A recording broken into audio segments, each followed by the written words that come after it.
Hello students, कैसे आप सभी। उम्मीद है कि आप सब अच्छे होंगे और आपकी तैयारी भी अच्छी ही चल रही होगी।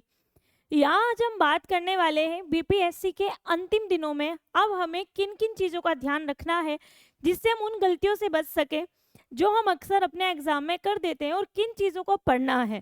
क्योंकि एक जो हमारे माइंड में जो बर्डन होता है उस बर्डन से हमें बाहर निकलना है और सिर्फ उन्हीं चीज़ों पर फोकस करना होगा जिन चीज़ों से हमारे या तो डायरेक्ट क्वेश्चन आते हैं, इससे पहले पूछे जा चुके हैं।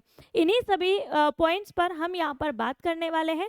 तो एक एक करके हम सभी पॉइंट्स को यहाँ पर लेने वाले हैं कि अंतिम दिनों में हमें कैसे तैयारी करनी है और किन चीज़ों पर फोकस करके हमें उनको पढ़ने से नहीं भूलना है। चलिए तो एक एक करके सभी पर आते हैं और सबसे पहले हम बात यहाँ पर जो करेंगे वो करेंगे एग्जाम डेट की। आप सबको वैसे एग्जाम डेट पता है। जिन बच्चों को नहीं पता है या कोई भी कंफ्यूजन है, ज़रा एक बार पहले हम इसी वाले कंफ्यूजन को यहाँ से दूर करेंगे और सबसे पहले हम यहाँ पर एग्ज़ाम तिथि की ही बात कर लेते हैं कि जो हमारी डेट आई हुई है वो क्या है। पहली बात करेंगे हम 19 तारीख की, यानी कि शुक्रवार को हमारा पहला पेपर है जो आपका 6 to 8 के सभी वर्गों के लिए है। फिर 20 तारीख को हमारा 1st to 5th के सभी विषयों के लिए है। उसके बाद 21 तारीख को हमारा 9 से 10 वाले बच्चों के लिए है और उसके बाद में 22 तारीख को 11 से 12 सभी विषयों के लिए हमारा एग्जाम है। यानी कि 19, 20, 21 और 22 4 दिन हमारे लगातार एग्जाम होने वाले हैं। और आप सभी को इसके अगर हम एनालिसिस की बात करें, कैसा पेपर आया है, किस तरह का है, डिस्कशन वगैरह सब कैसे होगा, वो भी मैं आपको इसी जो हमारी यही वाली वीडियो है, इसी वीडियो के अंदर मैं आपको सभी इन्फॉर्मेशन यहाँ पर दे दूंगी। तो अभी जो हमने यहाँ पर देखा, हमारा जो एग्ज़ाम है वो कब कब है भाई, हमारा 19 को है, फिर 20 को है, 21 को है, 22 को है। 6 to 8 वाला है, 1st to 5th वाला है, यहाँ पर 9 to 10 है और 11 to 12 है आपका। तो ये हमारे एग्जाम डेट रहने वाली है 19, 20, 21 और 22। अब अगला जो हमारा पॉइंट है वो है कि हिंदी में जो सबसे महत्वपूर्ण टॉपिक है जहां से हमारा डायरेक्ट क्वेश्चन आता है। पहले चीज तो अगर हम बात करते हैं पैसेज की, आपको पता है कि आपके पास में जो पद्यांश गद्यांश आता है, आपके पास में जो हमारे पास में गद्यांश आता है, इसको आपको कैसे करना है। आप ज़्यादा नहीं, बस 5-6 ऐसे ही जो प्रीवियस ईयर वाले हैं, मैंने कुछ कराए हुए भी हैं, आप उन्हीं को वापस से एक बार पढ़ें, खुद से पढ़िए कम समय में पढ़कर और बिना पैसेज को देखे आप प्रश्नों को सॉल्व करने की कोशिश करिएगा। आप कर लोगे, क्योंकि थोड़ा सा धैर्य के साथ में पढ़ने की कोशिश करना और उसका जो प्रैक्टिस होगी वो इसकी यहीं से हो जाएगी। 15 से 20 क्वेश्चन आपके यहीं से आपको मिल जाते हैं। अगर हम अपने पूरे 80 क्वेश्चन की बात करें तो 80 में से 20 क्वेश्चन का एवरेज हम हमेशा इसका लेकर चलते हैं कि 15 से 20 हमारे इसमें आता है। फिर हम बात करते हैं व्याकरण की।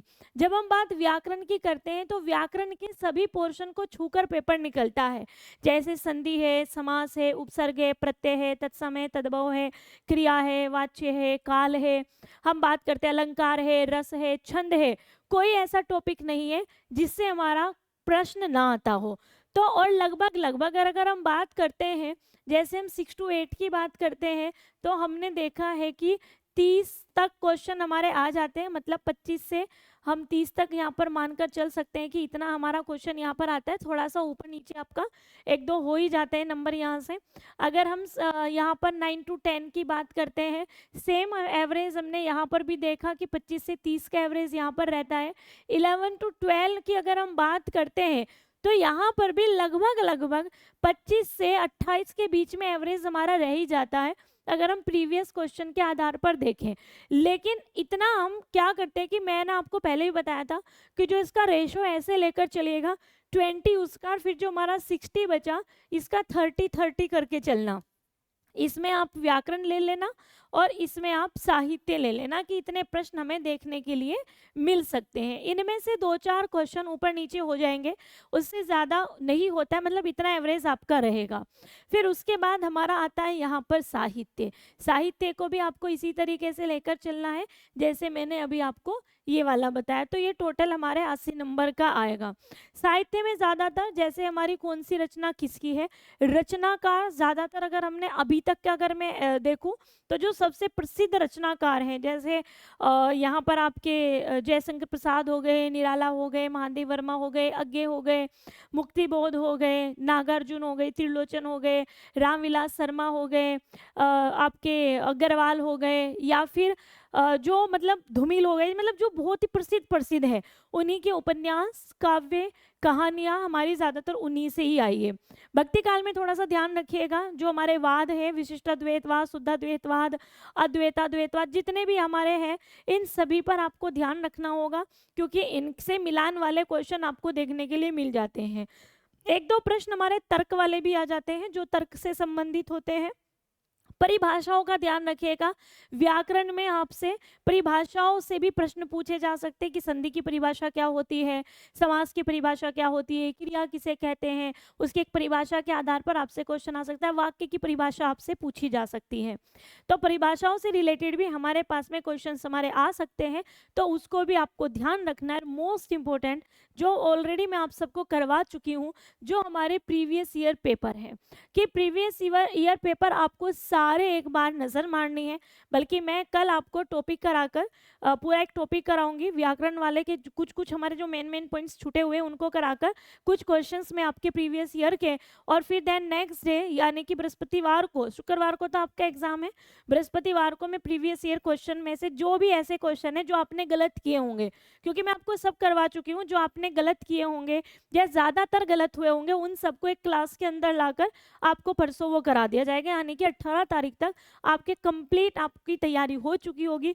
19 में जब आप पेपर देने जाओगे तो बिल्कुल एकदम रिलैक्स मोड में जाइएगा, बढ़िया से आप वहां पर इसको करके आएंगे। बात कर लेते हैं आपके मेगा मॉक टेस्ट की, इसको बिल्कुल नहीं आपको भूलना है। मैं फिर से आपको बता दूं कि आपको अपना मॉक टेस्ट ज़रूर देना है। कुछ क्वेश्चंस मेरे पास में आए कि मैम आखिरकार ये हमें मिलेगा कहाँ पर, तो वैसे मैंने आप सबको बताया भी था, फिर से मैं एक बार आपको बता दे रही हूँ। आपको क्या करना है, यहाँ पर आपको जाना होगा PW ऐप पर। आपको कहाँ ढूंढना है, देखो जैसे ये आपका स्टडी वाला ऑप्शन है, ठीक है, आपके बैचेस वाला ऑप्शन है, यहाँ पर आपको ये खुलता है। जब आप जब आप PW ऐप पर आते हैं तो ये खुलता है। तो आपको क्या करना है, साइड में यहीं पर टेस्ट सीरीज वाला ऑप्शन है, जब आप 4th नंबर पे टेस्ट सीरीज मिलेगा आप इस पर जाओगे, यहीं पर थोड़ा सा आप नीचे जाओगे, पहले तो आपको टीचिंग 1 पास मिल जाएगा। यहाँ पर जब आप इसमें आओगे फ्री मॉक टेस्ट यहाँ से आपको मिलेगा, आप इस पर जाकर इसको एनरोल नाउ कर लीजिएगा, यहाँ से आप एनरोल कर लोगे। लेट्स प्रैक्टिस, देखो यहाँ से सक्सेसफुली हो चुका है, क्योंकि अभी आपका खुला नहीं है, जब खुल जाएगा तो अपने आप चल जाएगा। ये आपका कौन सी डेट का है, आपका 17 जुलाई, टाइम याद रखिएगा 17 जुलाई को आपका ये ओपन होगा। तो इसमें आपको ध्यान क्या रखना है, सबसे पहले आपको इसकी डेट याद रखनी है 17 जुलाई, ठीक है। 17 जुलाई को टाइम क्या रहेगा, सुबह 8 बजे से लेकर रात के 12 बजे तक आप इसको देख सकते हैं, ठीक है।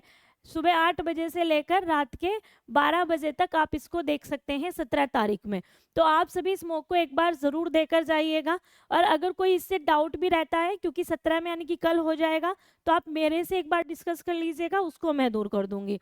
फिर यहाँ पर आगे बात कर लेते हैं कि यहाँ पर जो एग्ज़ाम के एनालिसिस, क्योंकि ये भी एक बहुत बड़ा आपके सामने रहेगा कि कौन से प्रश्न का कौन सा उत्तर हमारा सही हुआ या गलत हुआ।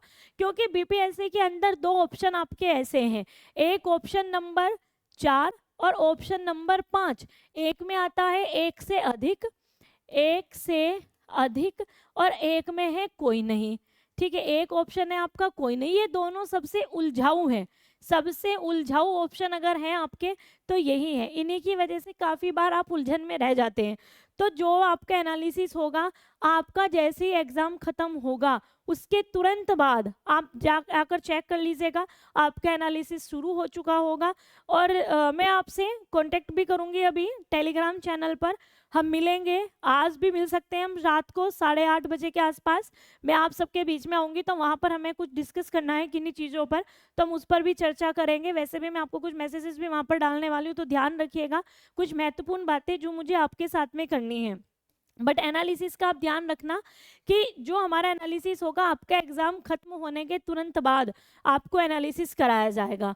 अब उसके बाद में आपका जो 4.0 है 3.0 क्योंकि हमारा खत्म हो जाएगा, उसके बाद फिर हम शुरू करेंगे अपना 4.0 वाला। तो उसके लिए भी आप सब तैयार रहिएगा, क्योंकि जैसे ही हमारा ये वाला एग्जाम खत्म हो जाता है तैयारी खत्म नहीं होगी। उन बच्चों को, जिन बच्चों को आगे वाले का भी देखो, क्योंकि हम अपने दिमाग में लेकर चलते हैं ये पेपर हमारा हो गया, हमें पता है पास हो जाएंगे, लेकिन तैयारी नहीं रोकनी है। जब तक कि अब जो लेटर है हमारे हाथ में ना आ जाए तब तक हमें पढ़ाई बिल्कुल नहीं रोकनी है।